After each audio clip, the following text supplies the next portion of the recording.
Okay, this is going to be something very different for me because I'm going to measure today. I hope it comes out good. I usually don't measure and it comes out great. When I measure, it comes out terrible. So today I wrote down my recipe for spelt bread.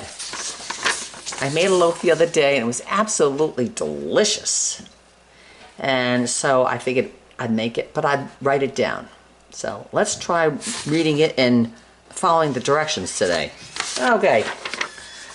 Dissolve 1 teaspoon of yeast in 1/4 cup of warm water. All right. Here's my yeast. I've actually got a teaspoon. I dug it out of my ancient. Okay. 1 teaspoon.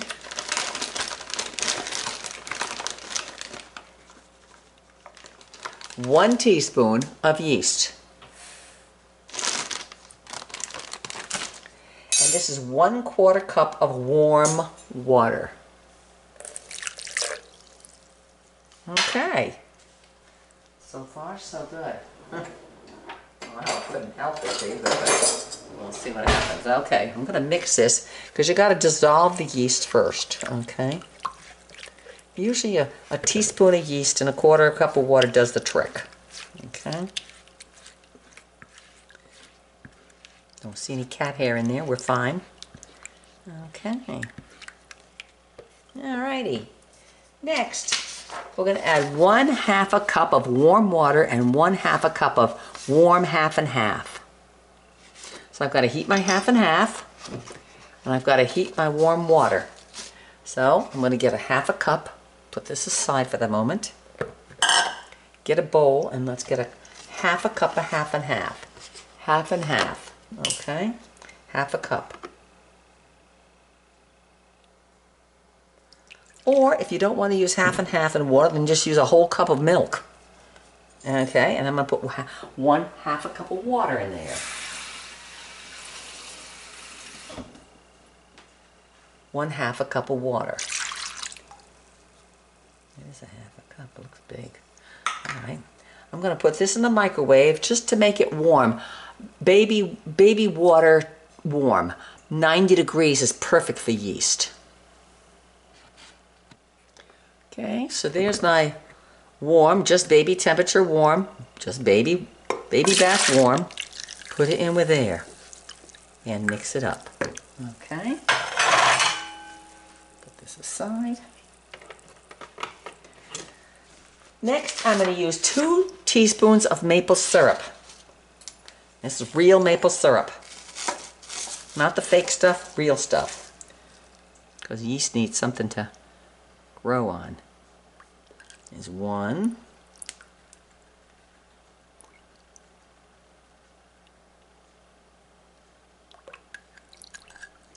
And there's 2. It was probably because it stays in there, so you gotta mix it in.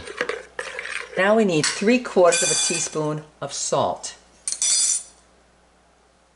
3/4. Okay. Yeah. Here's a teaspoon, so I'm going to make it 3/4 full. I know this isn't exact because I couldn't find my 3/4 teaspoon. That's about 3/4 teaspoon. Okay.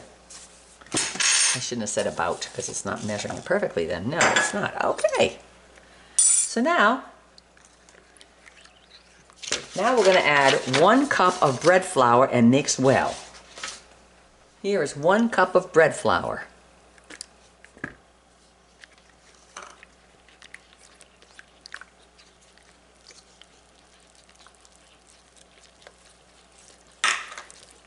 Okay. Gonna mix that well.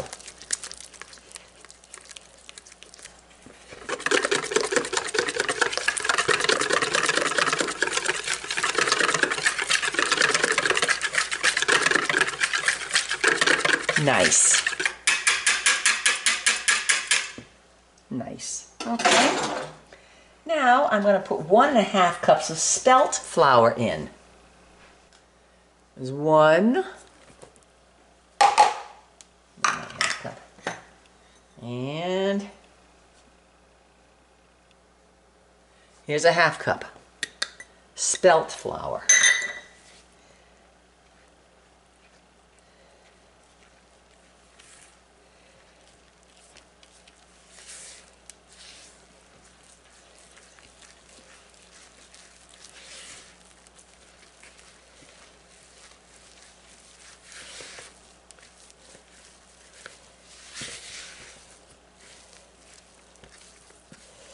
Now it's still pasty. You see that? It's still pasty.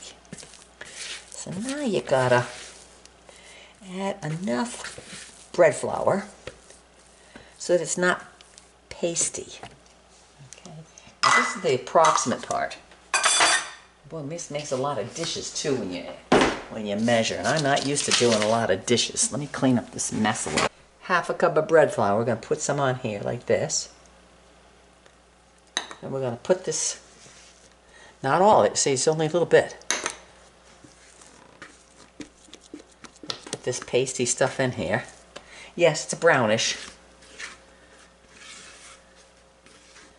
because spelt flour it's a very old grain. Not old, I mean, it's like 5,000 years old grain. It's better for you than wheat. It's a form of wheat, but it's... Okay, now, we'll put some more of this flour on top here, the half cup. And I'm going to play with it for a little bit.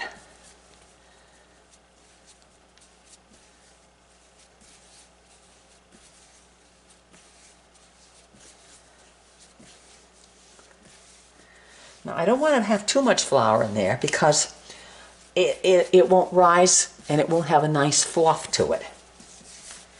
And you can't knead this too long because in the spelt flour the protein breaks down. So you can't play with it too much, not like wheat flour.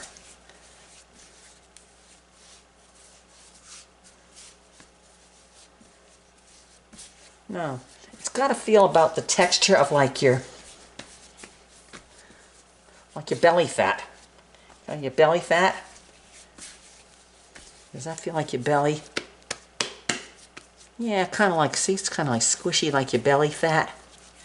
Okay. So, that's good. Belly fat right there. Yeah. It's good. It would stick to my fingers if I stuck it in there, but keeping a little flour now, so it's a little tacky, but that's okay. I'm going to stick it back in the bowl. I'm going to put a plate over it to keep it moist, and I'm going to let it rise for an hour at about, I have a bread proofing in my oven, but maybe about 90 degrees, 80 to 90 degrees. Nice and warm and moist. Bacteria loves warm and moist. Okay, it's been an hour, and the bread has risen. And now we'll take the bread. I still have the same amount of flours. I haven't touched this. It's still the same. I'll take this out here. It's a little tacky. See the tackiness? Okay. Now, at this point, if you want to make it a loaf pan, you get your loaf pan out. And you put parchment paper, or you spray your loaf pan with Pam spray, oil spray. I have a perforated sheet, a holy sheet, and I spray it with oil, and because that way it gets the air up in the bottom and it dries it and it cooks it nice, so you get a brown, it's not a soggy bottom.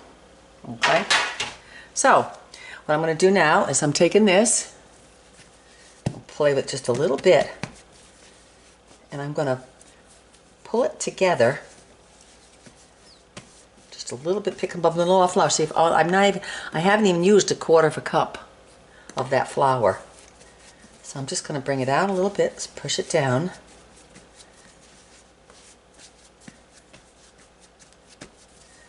And then I'm going to roll it. I'm going to make it a round ball. Now, you pinch it like this. Okay, now I got a round ball. See the round ball? Pinch it, pinch it, pinch it. Pick it up in my hands, and I'm going to tighten the top of the ball. See, like you squish it like this. You squish it. So it's a nice round ball. It's tension across the top. That way it doesn't spread. Okay, so now my round ball, I'm going to put it on here on my pan. And there it is on my pan. Okay, I'm going to put the pan back in the proofing oven for 30 minutes. And in 30 minutes, I'll show it, take it out in 30 minutes. All right, as you can see, the bread has doubled in size. after a half hour and ready to go in the oven. So now I'm going to put the oven on 400 degrees, and when it comes up to 400 degrees, I'll put that in and leave it in there for 30 minutes. Been a half hour at 400 degrees, and this is how the bread comes out. It's beautiful, it's perfect, it's gorgeous. I'll cut it open when it gets a little cool, but I can't cut it open now. So it'll get cool, and then we'll slice it up in that gorgeous, easy, foolproof spelt bread.